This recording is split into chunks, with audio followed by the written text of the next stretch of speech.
La fe cristiana tuvo un gran impacto en el mundo antiguo. El mundo antiguo, el mundo de la época de Jesús, principalmente en el ámbito del Imperio Romano, en el ámbito de la cultura griega, era un mundo donde había una moral bastante laxa, una moral muy diluida, y había varios hábitos no muy gratos a los derechos humanos, a las realidades humanas. Se conocían ciertas situaciones, como por ejemplo la de los niños expósitos. Los niños expósitos eran que cuando a una familia veía que el hijo que había nacido era enfermizo, que no iba a sobrevivir o que tenía algunos defectos, solían abandonarlos, los dejaban en el campo, en el monte, en las montañas, y los dejaban para que murieran. No los mataban, pero ahí los dejaban expuestos a la intemperie y perecían. Por eso se les llama niños expósitos. Había quienes, por el hecho de que nacían mujeres, sus hijas, las abandonaban, porque si eran familias campesinas, decían: esta no es una buena mano de obra, será una boca para alimentar y no traerá fruto al campo. Y entonces solían abandonarlas por el hecho de que nacían mujeres. Algunos vivales las rescataban, las criaban, pero luego las prostituían.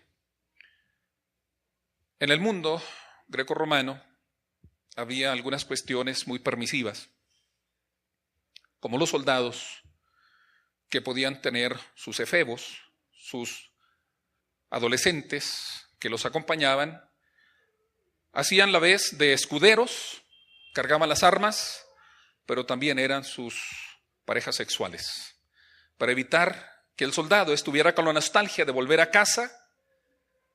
Había una relación con estos jovencitos. Consideraban que la relación sexual más plena era la relación homosexual. Se sabe de algunas mujeres de la aristocracia de Roma que por las noches solían salir curas callejuelas y prostituirse, no por dinero, sino por placer. El mundo en el que nació el cristianismo no era un mundo bonito románticamente. Era un mundo con sus conflictos, con su ámbito moral, que a veces distanciaba mucho de lo que era la fe cristiana. En este contexto de esta sociedad, en donde tampoco puedo decir que todo era perversión, porque, por supuesto, tenían que trabajar, había subsistencia, había desarrollo, pero la moralidad no era una gran virtud. Y en este contexto surge la comunidad cristiana con sus propios valores, con su propia dirección, y los apóstoles tenían que enseñar cómo tenía que ser un cristiano para que su vida impactara al entorno, para que el mensaje no fuera una doctrina más, para que el mensaje no fuera una filosofía más o una historia de mitos más, sino que se convirtiera realmente en una enseñanza que impactara vidas, que transformara a las sociedades, como realmente lo logró. Pedro, en la segunda carta, en el capítulo 1, dice del verso 3 al versículo 11 la siguiente exhortación.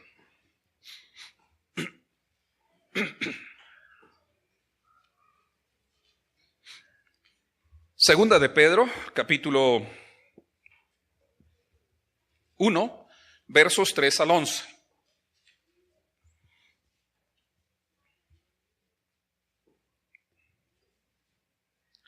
Dice el versículo así: como todas las cosas que pertenecen a la vida y a la piedad, nos han sido dadas por su divino poder, mediante el conocimiento de aquel que nos llamó por su gloria y excelencia, por medio de las cuales nos ha dado preciosas y grandísimas promesas, para que por ellas llegases a ser participantes de la naturaleza divina, habiendo huido de la corrupción que hay en el mundo a causa de la concupiscencia.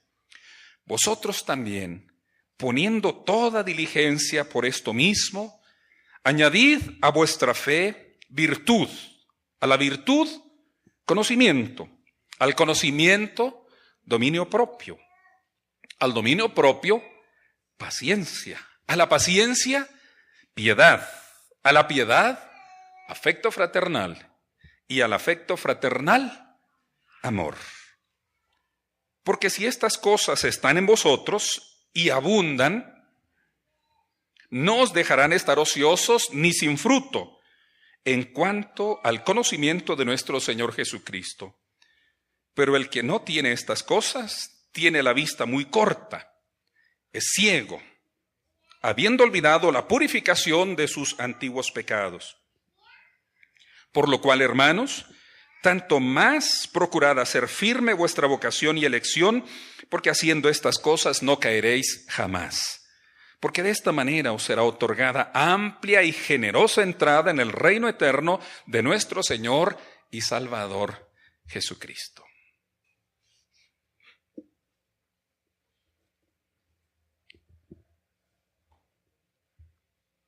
Nobleza obliga, dice un refrán.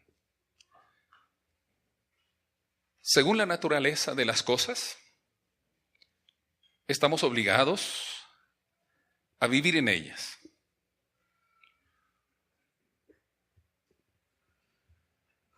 Si es algo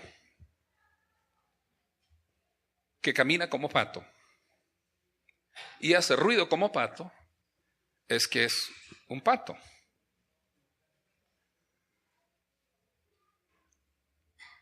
El apóstol Pedro dice que los cristianos somos participantes de una naturaleza divina.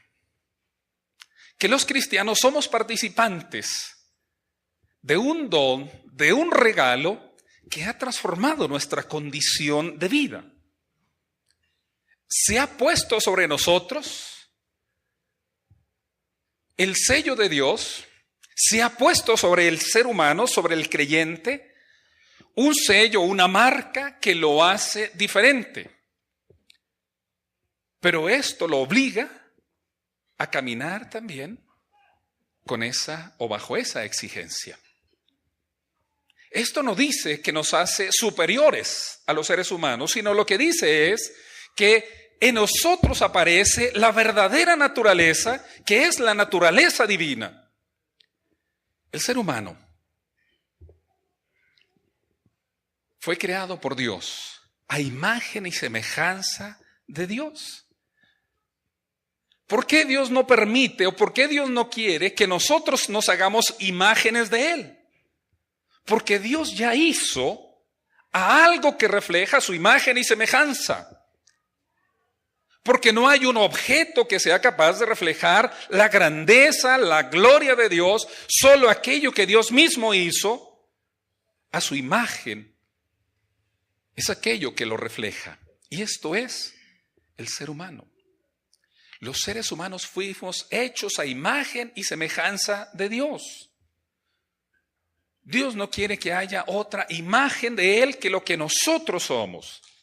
Pero los seres humanos, nos enseña la Biblia, hemos defeccionado de esa naturaleza y nos hemos distanciado de esa naturaleza, obrando en sentido contrario de nuestra naturaleza. Y una de las maneras de evidenciar esto es el sentimiento de culpa. ¿Por qué nos sentimos culpables?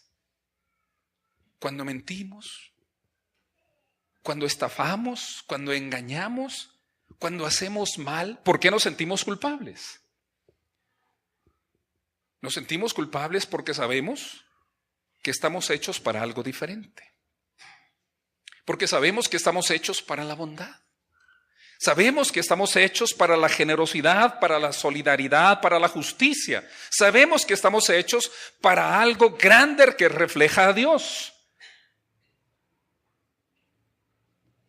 La fe cristiana lo que trata de hacer es que el ser humano recupere su verdadera naturaleza, que el ser humano reencuentre su naturaleza, que se purifique de ese conflicto interno en donde se ha distanciado consigo mismo, con el prójimo, con Dios, y encuentre su verdadera condición de vida, su verdadera realidad de vida.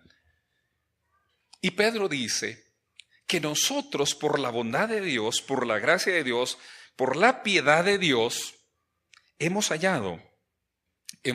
sido revestidos de gloria y de excelencia. De gloria y de excelencia. Los creyentes hemos encontrado en el Señor, hemos encontrado la expresión de la verdadera naturaleza. Estamos hechos para la bondad, para la justicia, para la verdad. Estamos hechos para esto y lo hemos encontrado. Pero ahora, dice el apóstol Pedro, nosotros estamos llamados a no quedarnos en la etapa inicial, a no quedarnos solo en el momento inicial, en donde ya fuimos purificados, en donde ya fuimos restaurados, en donde ya fuimos renovados. Estamos llamados a no quedarnos en ese momento, sino a continuar en un desarrollo, en un crecimiento, a continuar en un progreso, el verdadero progreso del cristiano. Y voy a enfatizar sobre estos aspectos, los cuales el apóstol nos señala de la manera siguiente. Dice, pongan toda su diligencia, es decir, todo su esfuerzo y dedicación, y procuren añadir a la fe, que quiere decir a la confianza en Dios, a la fidelidad, ¿verdad? Añadir a la fe virtud. Añádanle a la fe virtud. ¿Por qué? Bueno, porque nosotros podemos decir como seres humanos que creemos en Dios. ¿Crees en Dios? Santiago dice, bien haces. Los demonios también creen y tiemblan. ¿Y qué? ¿Y qué diferencia hace? El punto no es solamente si crees en una forma intelectual. El problema es si crees en el sentido de confiar plenamente en Dios. Si le crees a Dios y si crees que lo que Él dijo lo cumplirá. ¿Crees en Dios? ¿Le crees a Dios? Añádele a la confianza en Dios virtud. Virtud. La palabra virtud es una expresión griega, aretes, que quiere decir la expresión moral más elevada. Pero esta también estaba asociada como el comportarse con valentía en la batalla. Es decir, tenía que ver con el coraje, con la convicción, con la entrega, con la lucha. Agrégale a la confianza en Dios virtud, que quiere decir excelencia moral. Excelencia moral. En la Biblia aparecen varias tablas de vicios y de virtudes. Las tablas de vicios, pues era toda la lista de pecados que había en ese tiempo. Hoy no son muy diferentes esas listas de vicios, porque los seres humanos seguimos siendo seres humanos. Y se puede hacer de una manera más sofisticada, se puede hacer de una manera tecnificada, pero siguen siendo los mismos pecados a final de cuentas. ¿Qué sería de la comunidad cristiana si continuara una vida semejante a su entorno? Si siguiera viviendo igual que su entorno, ¿qué impacto iban a producir? Iba a ser solo un mito más, iba a ser solo una filosofía hueca, solo una enseñanza superflua, superficial, nada más. Pero el apóstol Pedro señala que el creyente no se ha de quedar nada más en una convicción intelectual o en un asentimiento del corazón, sino que tiene que haber una dedicación a la búsqueda de la virtud, a la virtud. Y esto es, decía, a la excelencia moral, a la renuncia, por ejemplo, de la infidelidad, a la renuncia de la infidelidad. A veces se piensa que se requiere más valor para ser infiel. Yo digo que se requiere más valor para renunciar a la tentación. Se requiere valor para mantenerse en integridad, en pureza.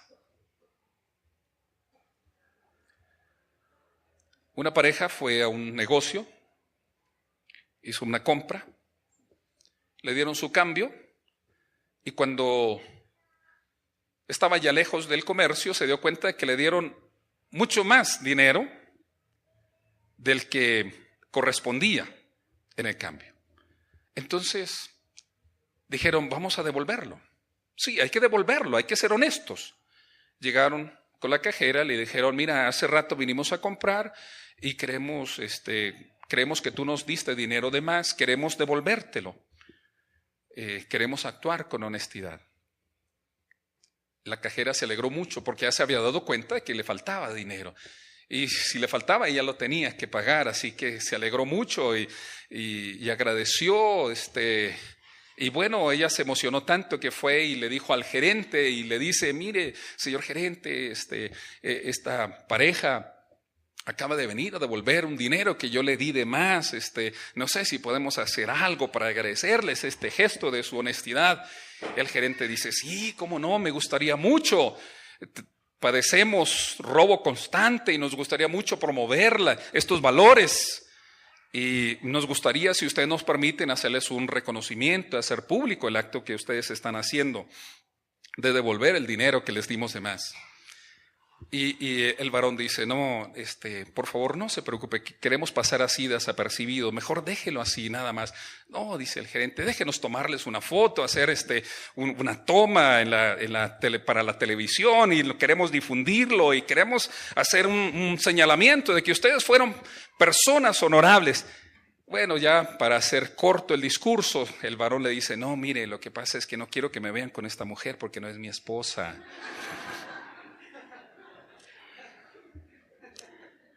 No basta ser honestos, hay que ser íntegros.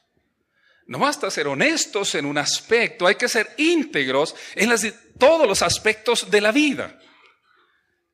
Se requiere valor para actuar con virtud.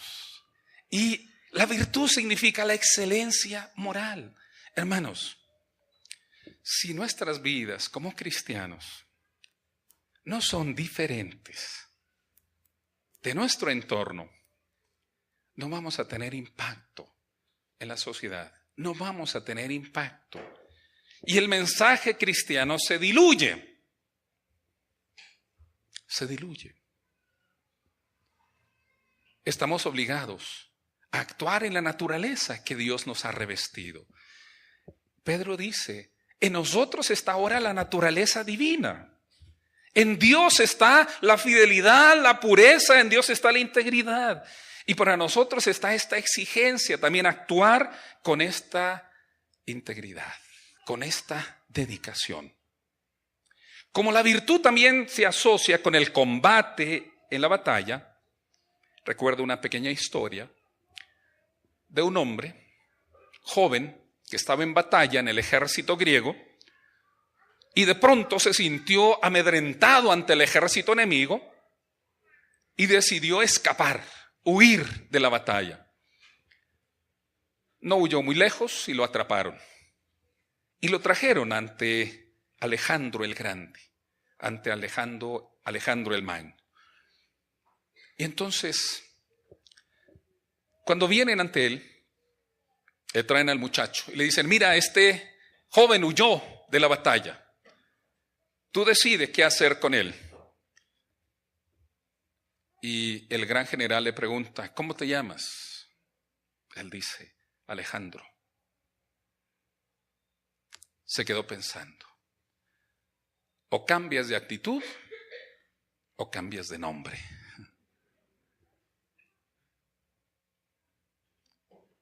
Nos llamamos cristianos y tenemos sobre nosotros la exigencia de dejar bien presentado a Jesús, de que Jesucristo sea honrado en nuestra vida diaria, en nuestra manera de hacer las cosas. Pero dice, queremos que añadan a la virtud conocimiento. Conocimiento, y conocimiento, dice más adelante, conocimiento personal de Jesucristo. Tengo algunas fotos que me he tomado con algunos embajadores. Cuando vivimos en Argentina solíamos ir a las fiestas del 16 de septiembre que organiza el embajador. Y entonces tengo algunas fotografías. No sé si Rosy y Rafael se tomaron fotos ahí en la embajada de Bélgica. Se toma uno fotos con las personalidades que uno encuentra por ahí. Me tomé foto con un exgobernador de Michoacán, con el embajador o el ex embajador de ese tiempo, Jesús Puente Leiva, y otros más, y ahí los tengo de recuerdo. Lo único es que jamás me conocieron ellos a mí. Jamás me conocieron y yo tampoco los conocí. Me tomé la fotografía con un cargo, más que con una persona. Y yo digo, ¿y cuando me tome la foto con Jesús, será con un desconocido o con un amigo íntimo, con un amigo cercano? Dice aquí el apóstol Pedro, añade a la virtud conocimiento. Y cuando habla aquí de este conocimiento es del conocimiento personal de Jesucristo. Jesucristo debe ser alguien cercano para nosotros, próximo. Que nosotros sintamos que tenemos una amistad con Él, que nos encontramos con Él de una manera permanente. Que cuando nosotros hablamos de Jesucristo no estamos hablando de un extraño, sino estamos hablando de aquel que camina con nosotros todos los días. No estoy hablando que hablemos en términos de cuatachos, en términos así de lo superficial, sino en términos de decir, Jesús, qué bueno que caminas conmigo hoy, qué bueno que estás conmigo hoy, qué bueno que estás aquí hoy. Es importante que Jesucristo no sea únicamente una fotografía, no sea únicamente una historia de un pasado, sino sea sobre todo una relación personal. Jesucristo anhela tener relación personal con cada uno de nosotros y que Él se convierta en ese amigo íntimo, en ese ser cercano. Muchos hemos oído hablar de Jesús desde niños, hasta que llegó un momento en donde lo conocimos de una manera personal, espiritual, pero lo conocimos en esa intimidad y se volvió el amigo más cercano que cualquiera de nosotros puede anhelar. Dice también, hay que añadirle, porque esto es como gradas, como escalones, hay que añadirle al conocimiento dominio propio. Dominio propio. Cuando habla aquí de dominio propio, se refiere al poder que somos capaces de tener sobre nosotros mismos. Al poder que podemos expresar sobre los distintos campos de nuestra vida.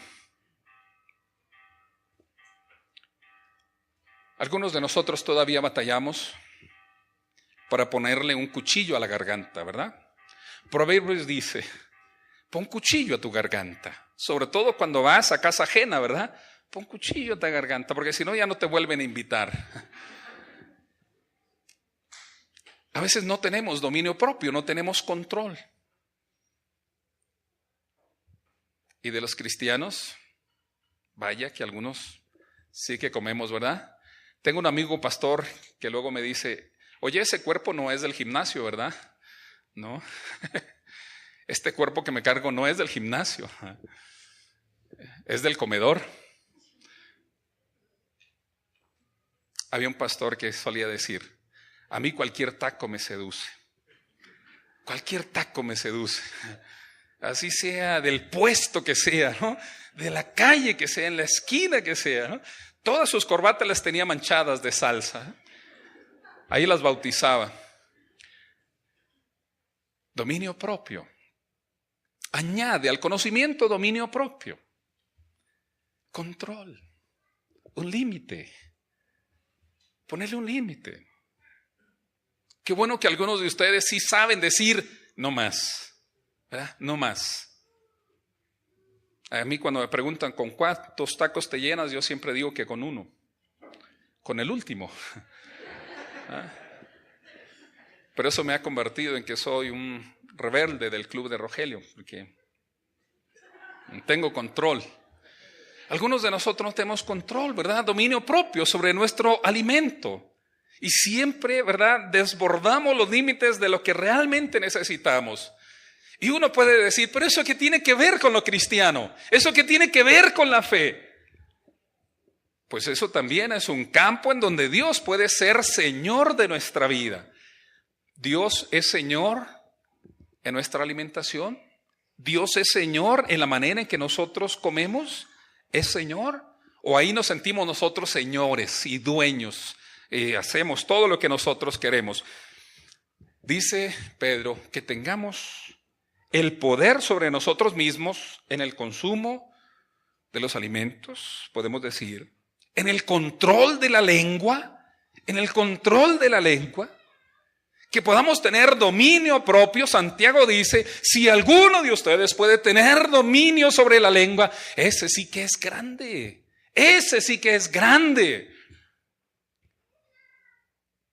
porque la lengua es un miembro pequeño de nuestro cuerpo, pero ¿cuántos problemas puede crear? Puede incendiar, dice la rueda de la creación. Puede provocar grandes problemas. Si no, acordémonos del expresidente, cómo se metía en problemas por algunas cosas que decía, ¿verdad? De más. Y no solo él, ¿verdad? Otros personajes públicos que hemos visto. Que tengamos control sobre nuestro deseo sexual, que tengamos control, que tengamos dominio sobre nuestra necesidad personal. Ten control, maneja el poder sobre ti mismo. ¿Puedes decir que no? ¿Sabes decir que no? ¿Puedes expresar la fortaleza de tu carácter y decir que no cuando debe ser no? Dice también, y agrégale al dominio propio paciencia. La paciencia quiere decir la perseverancia o constancia y la resistencia para mantenerse firme ante el sufrimiento, ante la tentación. La paciencia es la resistencia para soportar las cosas. Hay una escena en la película de Gandhi que se filmó hace algunos años, en donde Gandhi está en Sudáfrica ejerciendo su profesión de abogado y les obligan a que porten un documento a todos los extranjeros. Y entonces él rehúsa portar ese documento. Él dice que no va a traerlo consigo y no lo va a estar mostrando. Y la policía le dice, pues si no lo muestras, te vas a prisión. Y un día los obligan a todos los extranjeros a que se junten en un lugar. Gandhi junta a todos los extranjeros en un lugar y les invita a quemar ese documento que los convierte en personas de segunda clase en esta nación. Y entonces él enciende el fuego, toma su documento y lo va a quemar. Y le dan un golpe con una macana, se lo tiran, cae al suelo, el va y lo levanta y vuelve otra vez a acercarse al fuego para quemarlo y lo golpean, lo tiran y le obligan a que se retire de ahí. Él dice, podrás tener mi cuerpo, pero no mi obediencia. Él lo hacía por una causa justa, de defender a aquellos que eran discriminados en una nación solo por el hecho de que eran extranjeros. La paciencia es la actitud de perseverar ante la adversidad, de perseverar ante las cosas que no nos salen bien, que no salen como nosotros esperamos que ocurran. Constancia, resistencia. Y si uno tiene resistencia y uno persevera y uno espera a que las cosas vayan en su marcha, puede ser que las cosas se conviertan en algo favorable. Por lo menos esto dice la fábula de una ranita que cayó en un bote de leche y no podía salir. Y pataleó y pataleó y pataleó y no podía salir. Su compañera con la que había caído dejó de luchar y entonces se hundió hasta el fondo del bote. Pero ella siguió pataleando hasta que después de tanto patalear, batió la leche, se convirtió en crema y entonces se apoyó y saltó. La perseverancia puede transformar las cosas. Añade al conocimiento paciencia, añade a la paciencia piedad, dice el apóstol Pedro. Y la piedad quiere decir la verdadera devoción a Dios, un temor reverente a Dios. Un temor reverente a Dios, un temor en donde nosotros somos cuidadosos en nuestra manera de relación con Dios. Llevamos vidas tan aceleradas en la ciudad que nos olvidamos siquiera de los 5 minutos de comunión con Dios en la mañana. Y luego después por eso vamos de mal humor en el tráfico. Llegamos de mal humor al trabajo. ¿Verdad? No es porque le faltó el café y por eso llegó dormido al trabajo. Es que nos faltan luego, siquiera esos minutos de oración personal con Dios, de oración reverente y acercarnos en comunión para entonces hacer que nuestra vida tenga una sensación distinta. Y le dice también, y agregan a la piedad el amor fraternal. Amor fraternal quiere decir hacer lazos de unión, lazos de integración entre nosotros. La vida del cristianismo, hermanos, no se expresa solos. La vida del cristiano no es para que cada uno viva su fe solitario, para que cada uno se ponga por ahí en una cueva o en un nicho o en un lugar en donde él vaya a estar solo y diga, pues yo aquí solo con mi Dios y hago mi culto solo a mi manera, como yo creo que a Dios le gusta. Y el problema es que luego al Dios de cada uno de nosotros les gustan las cosas que a nosotros nos gustan. Para algunos a Dios solo le gustan himnos. Para otros a Dios solo le gustan de los estribillos.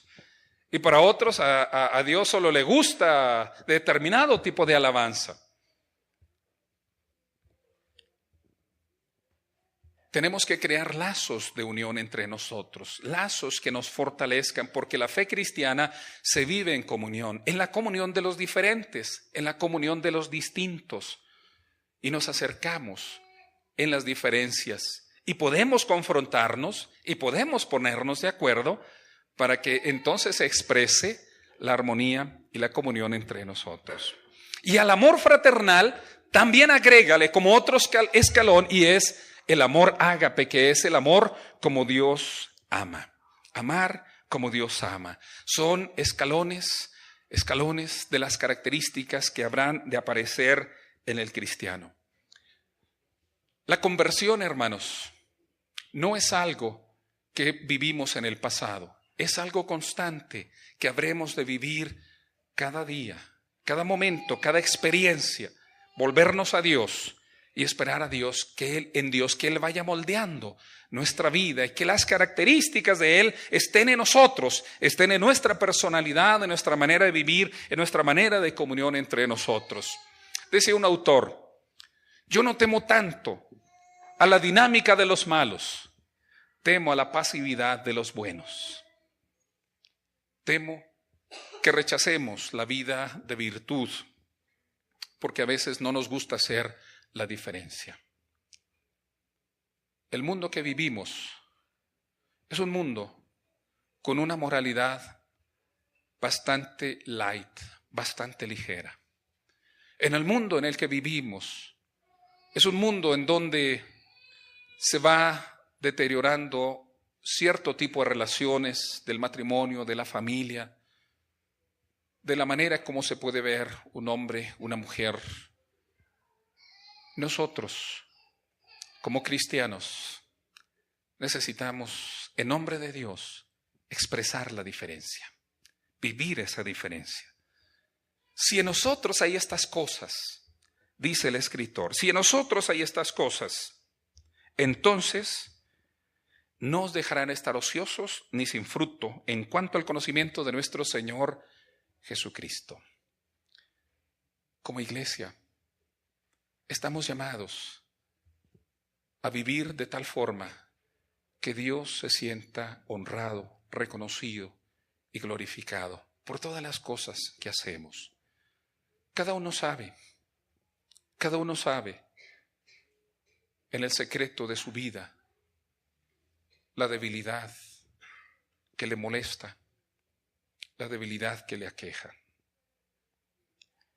Que este nuevo año sea para nosotros la oportunidad de convicciones nuevas, de decisiones serias, como el pensamiento que tenemos en la portada del boletín que ya fue leído en la mañana. Nosotros recibamos este año de Dios como una oportunidad para vivir en plenitud en Dios. Dios nos está dando un año de oportunidad. Nos está dando un año limpio todavía, puro todavía. Que este año sea su mejor año. Que este año sea el mejor de su vida. Para que haya gozo abundante, haya paz, haya armonía, haya compromiso serio, haya fidelidad, haya respeto. Este año, aquellos que aún no se han bautizado, que este sea el año. Este puede ser el tiempo propicio, el tiempo favorable. Aquellos que ya hemos dicho a Dios que sí, le seguimos, que vamos con Él hasta el final. Tal vez sea el tiempo de enmendar algunas páginas. Tal vez sea el tiempo de pedir a Dios que tome dominio de nuestro carácter, que tome dominio de nuestra personalidad, que nos ayude a vencer las tentaciones en las cuales somos muy débiles, muy frágiles. Podemos decir a Dios este año, que este año seamos capaces de vivir en la vida devocional, en la vida de amor hacia nuestra familia, en la vida de amor hacia nuestra iglesia, que Él está esperando para que obremos conforme a la naturaleza, conforme a la realidad de lo que Él ya ha hecho de nosotros. Él ya ha transformado nuestra vida. Él ya ha restaurado nuestras vidas. Pero Él quiere que sigamos creciendo, que vayamos siendo mejores cada día, para que la imagen de Dios se refleje más nítidamente en nuestras vidas. Que el mundo vea a Dios a través de cada uno de nosotros. Que el mundo encuentre a Dios a través de cada uno de nosotros. Porque de esta manera os será otorgada amplia y generosa entrada en el reino eterno de nuestro Señor y Salvador Jesucristo. Que la gracia de Dios, que sigue obrando en nuestras vidas, nos transforme, nos cambie, nos moldee por su Espíritu, que sigue trabajando en nosotros. Dios nos bendiga.